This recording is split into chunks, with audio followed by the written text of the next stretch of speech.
Diaspora votoi e para, por u numërua e fundit në Parkun Olimpik të Tiranës, të shndruar në një KZZ gjigande.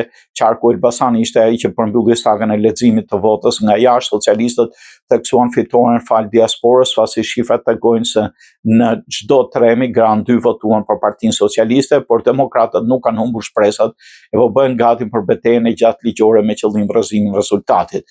Pas 9 ditësh numërimi u mbyll, por cili është ndikimi i votës së diasporës e cila votoi për herë të parë.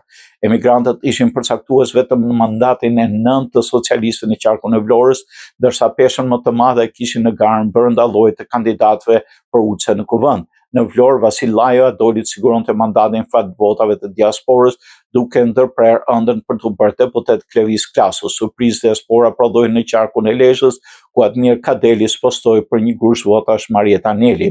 Fushbetejja më e fortë e diasporës ishte në qarkun e Tiranës, ku vota e migrantëve ndërpreu rrugtimin parlamentar të Blerina Gjylamedit, e cila u mund nga Ulta Xhaçka. Migrantët ndihmuan dhe Ornaldo Rakipin të votonte kontratën me parlamentin, duke mbyllur derën Xhemal Qafalis. Të njëjtin fat pati Zajgjine Çahushi, deputete në kuvend fal mbështetjes nga diaspora. Pesha e diasporës u pa në radhë e kandidatëve të Partisë Demokratike, pasi në Kukës Suf Çela spostoi Shkëlqim Sheun, i cili ishte fitues në votimin brenda vendit, por diaspora përmbysi rezultatin.